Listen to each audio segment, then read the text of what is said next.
Okay. Welcome back to another video. We're nearing on 300 of you guys now.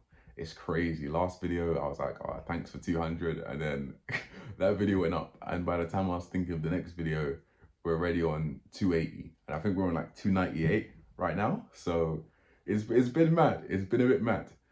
But yeah, today is a bit more of a, I've always talked about relatively serious topics or things that you might want to take seriously. But I think today is a more of a practical evidence of what I'm talking about, because we're going to be taking a sample here. And from the sample, we can go and talk about essentially what we're going to be discussing for this video. If you haven't read the title or looked at the thumbnail, we're going to be discussing brotherhood, camaraderie in your boys and your girls, if that's your thing, or mix and match. Guys are gonna have female friends and vice versa. But I'm gonna put the thing on screen, and I'm gonna put the text on screen. You can read it. Essentially, some background to this. I was on Instagram. Again, that's a whole nother discussion about being on Instagram. But I was on Instagram, and I came across this post where it was like, oh, nobody listens to my feelings. Nobody cares about what I want. Nobody essentially looks after me or cares about who I am as a person. And there was tons of guys in the comments. Saying, yeah, like, this is life. Yeah, like, nobody listens to me. And I ran across this one paragraph. It kind of struck me. I'll be honest. It kind of made me go, whoa. But after reading it like twice, I thought this is kind of what I was pushing to talk about all week. I was originally going to talk about making connections and in-depth connections and deeper connections with people. But I thought, after reading this, let's just strip it back and look at the importance of a connection before we talk about how to deepen that connection. Yeah, so let's continue. Let's continue. I'll put it on screen because I'm going to read from my laptop. So yeah, let's do this. They tried and now they left, or I set them free because they were getting hurt by my emotions. Can somebody tell me what the F I'm supposed to do or tell when my own feelings are too much for others? Fact that I'm a negative-minded person, and okay, I have a lot of pain that's maybe not 100% justified, but like, I want to talk and speak up. I don't even know what I'm supposed to feel anymore. I can't speak to no one because it's too much or too down. I think it says that. I can't wait to die. I can't wait to die. I can't want to die. English isn't too good. Amuse my eyes have been opened up. I can't get better because what the F is better. Damn, I'm venting on IG now. Seriously, I wish I could find somebody to listen to my whole life and listen to me when I complain, and then have them never talk to me again. But at least it will be justified. Now I don't feel good. I can't get better. Can't talk about it. I can just to who, lol. They're all getting 3rd-degree depression as soon as I open up, and can't keep it for I am now too weak compared to how I took it all when I was 15 to 19. Guess it's part of adulting to lose the light, because to be honest, never have I felt so cleared and so wise on my own case. I don't know, nothing is going on. What would be worth it? What would be worth if it's all to lose it after anyway? And yet death isn't an option either, apparently. So what we're supposed to try and not get too down or bored or numbed by life till it's too late, and we have to find a semblance of peace in leaving everything that we wanted before. Think I'm unwell, but then again, it happened a few times. I'm not even sure anymore. Maybe we dream sometimes and forget it, only to learn that later that it's still called living the dream, because you would have to wake up eventually. Okay. The grammar on that was slightly bad, but you can get the message. Essentially, he's venting about nobody can listen to him, nobody wants to know anything about him. Like, he's tried to open up to people, but it just doesn't work. And he kind of mentions his age here. He says, back when I was 15 to 19. So he's a bit older, he's in his 20s. maybe mid to late 20s, who knows, maybe 30s. But I thought it was a good topic to talk about because a lot of us love to box ourselves in and to essentially cage ourselves socially. I was talking to someone today is Sunday now. I was talking to someone earlier on this week, probably about Monday to Wednesday. And one of the things I mentioned was an echo chamber. And if you don't know what an echo chamber is, essentially like think of a room. Think of a room, right? And think of you putting your opinion out into this room and it bounces off the walls and reaffirms what you're saying and it comes back. And that is the problem with when you don't have a brother or you don't have someone around you, you don't have friends or relationships like that. All your opinions bounce around and reaffirm back to you in the echo chamber that is yourself. That is stage one. That is stage one of going nuts, if you haven't understood. People who go nuts tend to repeat themselves multiple times because they can't even grasp what they're saying and they're reaffirming in their head. That's stage one. If you're doing this and you have to always, because you have no one to talk to, you have to always bounce out around ideas in your own head instead of getting counter opinions from someone else. Hold up, wait a minute, let's take it back. let's rewind and think to ourselves, why are we doing this? Because echo chambers aren't good. Echo chambers breed bad decision making because you cannot fully evaluate yourself from a first person. You need a third party to do it. So all of this stuff about I'm a Sigma male, I'm a Chad doing it by himself, I'm a lone wolf. I think I've spoken about this countless times on this channel. Brush that off. Leave it, let it go. It's not good. We all know deep down that when someone says I'm a Sigma, it's just code for I'm lonely, antisocial, don't want to make friends, yada, yada, yada. I understand sometimes there may not be good people around you, but I'm telling you, bread attracts bread, wolves attract wolves, sheep attract sheep, like-minded attracts like minds. Eventually, if you go hard enough for long enough, you will find someone, depending whether you actually are trying to. I think that's the word I'm looking for. And the second thing is you lose track of your life progress. It's very hard to keep track of, okay, I'll use an example. So I'm still in school right now and the teacher might say something. She might say something in class. She might set us her homework. She might do something. She'll teach us, essentially. That's her job. Now, next week, we come back. But on the weekend, I might be revising and whatever, and I ask my friend something, and they know it. Straight off the bat, they know it. Bang. And I'm thinking, wait a second. Why the heck don't I know this? Why do I not know what the homework is? Why don't I know any of this stuff? Why?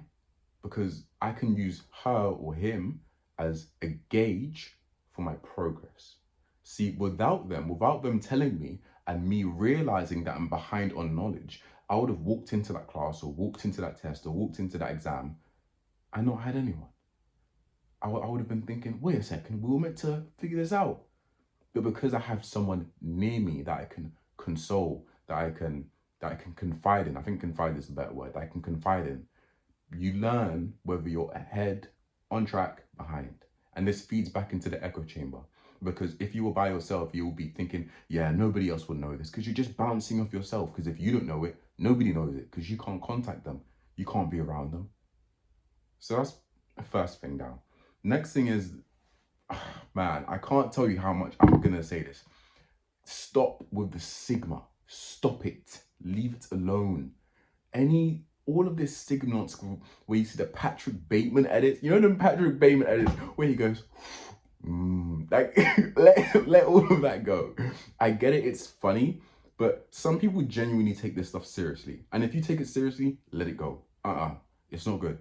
You will become nuts. Have you even seen most people haven't seen the movie American Psycho. American Psycho, this guy is literally a psychopath. He's a killer. He's not a nice guy. He's not the cool Chad you envision yourself of. Just because you play Perfect Girl in Retro Wave, I know you.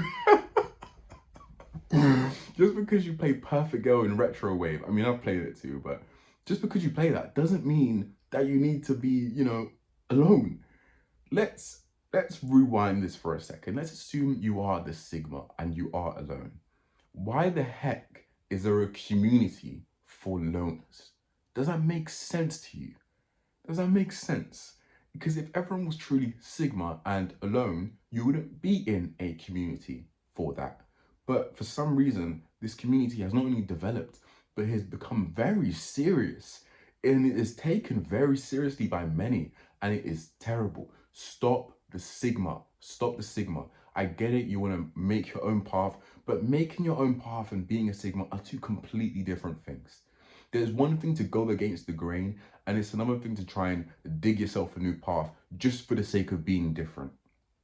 They're whole different things.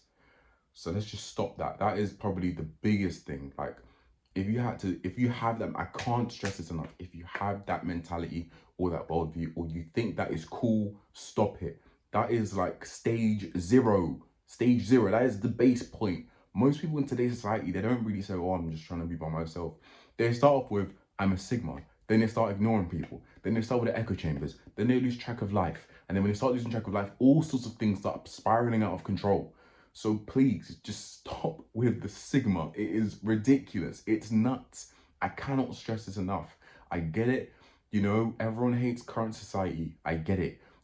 Everybody hates left wokeism. I get it. But there is plenty more options than isolating and causing yourself to be adrift from the rest of the world just because you want to be different. And that different is oh so similar to everyone else's different. So you aren't even that different.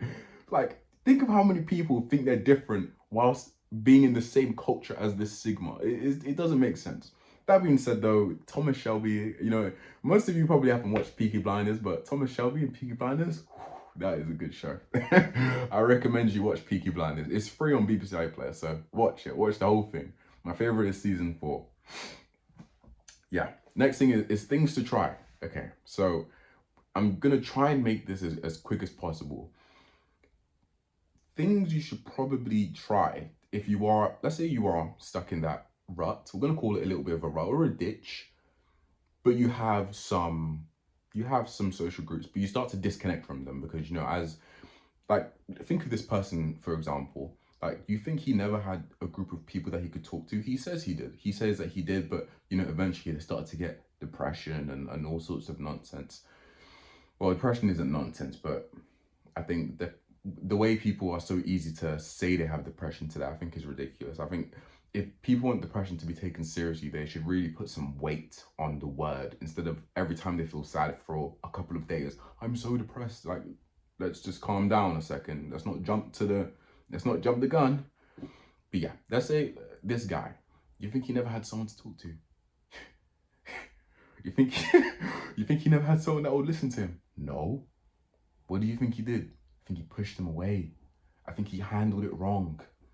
Now then, I'm going to give a couple of tips on the old laptop so you can take some steps into trying to figure things out. Because when you're trying to create a brotherhood, the importance is a connection, but how do you build such connections on a base level? The first thing is you need to stop relying on some of the vices you use to give out of yourself, to express yourself. Starting with the first one. Instead of journaling, talk to someone. Seems very obvious, but makes sense. When you journal, you go into great detail, Saturday the 8th of September or whatever day it is, talk to someone. Call someone, text someone, start sending a voice note to someone, engage in a conversation and give a lot of detail. Give more detail you would have in the conversation than you ever would have in the journal. Detail, conversate with them, get to know, like, small things that you probably won't remember by the end of the week of how was your day makes a big difference consistently over the long term. And I would say the same thing reciprocated. At the end of the day, nobody wants to listen to someone that doesn't want to listen to them. So if you want people to listen to you, you have to be prepared to listen back twofold, not the equivalent, twofold. If someone listens to you for 1 hour, be prepared to listen to them for 2 or 3. You know, you have to be very ready to reciprocate. That's the basis of relationships. Relationship is I give, I take. I take this, I give, you know? Like it's not a healthy balance. Relationships are not evenly balanced, but they work. Why do they work? Because it requires a level of selflessness to give, to take, and give more. You took their time, you took their attention, but you're giving your time and attention in 2 or 3-fold. That is the easiest way, I'd say, to build relationships with people. Next thing, instead of keeping something to yourself, and I can't lie, this one I'm guilty of. Like, I'm very much the guy that I wouldn't say I'm heavily stoic in that sense, but obviously outside of, you know, video recording, if someone were to say something and I were to feel some type of way about it, I would genuinely go, and just stay silent, like, whatever. If I didn't need to say something, I wouldn't say it. Especially if I didn't think it would change the situation. I think that's useless. Let me not waste my words. But sometimes, if you do want to create a brotherhood or connection, even if that thing is completely useless and it's completely void, sometimes voice your opinion. Simple. These things that I'm saying, they don't sound tricky, they don't sound hard, but for many people, they're counter nature and they don't have a profound effect now. But if you wait over time, like this guy said, 15 to 19, that's a 4-year gap. 4-year gap, he could cope with this. But if you over time, 15, 16, 17, 18, 19, by the time you hit 21, you're writing Instagram posts. Instead, he could have messaged this to a friend, but no, he decided Instagram was a better place than messaging this to a friend or a family member. So please, save yourself, huh? Save yourself. Don't do this. It's not worth it. Okay. This is probably this is a more inconvenient one. Instead of doing something alone, do it with someone else, even if doing it with someone is more tiresome, inconvenient, and less useful. Currently, I'm going through an exam season and revising quite a bit. Now, I revise a lot better alone than I do with someone, but going to revise with someone is probably more of a preferred for me. Why? Because it builds, even if we're not talking, we just revise on our own, it builds a good relationship. It builds trust. I know it's weird, but it's true. And although it's more inconvenient to go out, maybe go to the library, meet them there, like, you know, although it's more of a time waster essentially, like I could really and truly just go on my desk and revise for 4 hours, 6 hours and just carry on with my day. Although it is more of a time inconvenience, over the long term, there are good benefits to it. There are good benefits. And I cannot stress this enough. I'm sure you can think of a couple of your own, like these aren't profound ideas. You can think of a couple of your own that just small things. And don't focus on adding a lot of them. Focus on being consistent. Consistent with a bigger group of people each time. Maybe you try one friend now, but over time, like you're talking to 2 or 3 friends, like 5, 6, 7, 8, 9, 10 friends, like how's your day, and you're listening and you're keeping up with each other's lives and you're learning, okay, what does he know that I don't know? How is he further wrong than I am? Am I behind? Am I ahead? You know, you're going out with friends and so on and so forth. 1 second, let me unlock the laptop. Yeah, so that is like the first 3 tips that you can probably implement today or right now, because the whole aim of this video is to tell you that not only do you not need to be alone, not only do you need a brotherhood, not only do you not need to be alone, but it's very much possible to prevent you from ending up sending Instagram posts that are this lengthy and this, you know, dire, essentially dire. It's a dire situation this brother's in. He doesn't describe it as anything other than dire. He said he wanted to die. So I think dire is the correct term to use here. So yeah, honestly, this is very much preventable. Next thing we're going to go is to Hebrews chapter 10, verse 25. Hey, yeah, you knew we were going to include a Bible verse, because the same way that after everything was created, God said it is good. Then he created Adam and Eve. No, then he created Eve. Doesn't that spark something? Maybe God didn't create you to be alone. Maybe God said you need companionship. Crazy concept, I know. The world thinks that everyone should be gay, alone, or whatever. They should be left, right, up, down. Who knows what the world thinks? But I'm telling you that you should not be alone. Why? Because the Bible said you shouldn't be alone. We're reading from Hebrews 10:25. I haven't memorized this verse, so we're going to be reading from the ESV version. Not neglecting to meet together, as is the habit of some, but encouraging one another, and all the more as you see the day drawing near. Now, what does it say in that verse? It says that we need to meet together. It's not enough just to think. It's not enough just to have your friends lurking about in random places of the world. Try your best to meet together. If you're alone, let's say you're in a country by yourself, you're doing on a work trip or something, just try and FaceTime them. Just try and just do small things just to keep contact. It's not good to be alone. It's not good to be alone. And it's not good to think being alone is good. You need a brotherhood. You need a camaraderie. This video isn't about loneliness per se. It's about brotherhood. And there's a slight difference. You know, you can be lonely and have friends. We all know this. People who have been lonely will know this. You can be a lonely person and have friends. Quite a few friends. But you need some brotherhood. Brotherhood is a whole different category. Brotherhood, sisterhood, you know, relationships. You need that. Now, lastly, I want to give you a little challenge. This is just something you could do over the next week before I upload my next video. Tell me how it goes. You know, put something in the comments when you've achieved this. It's just a couple of challenges. I don't think these will be too hard. I mean, yeah. So, first thing is to meet 2 new people. Well, this is the only challenge. Just meet 2 new people. The first person you meet, they're allowed to be in your circle of people, I guess. So they can be from your school, you know, maybe you go to a different club. They can be from a club, they can be from the workplace, they can be from a mutual friend, they can be from any of those types of surrounding areas of groups. The second person, however, has to be completely fresh. No connection to anything whatsoever in your life. Not from your school, not from your work, not from your hobbies. Like, let's just say you meet someone randomly on the street. You have to do that. Start to build connections. Learn to build connections. And hopefully this will help you to not end up sending Instagram posts saying you want to die. Thank you again for nearly 300. I'll be back again next week. Maybe I'll do a couple more videos next week. But yeah, I'll see you later. Ciao.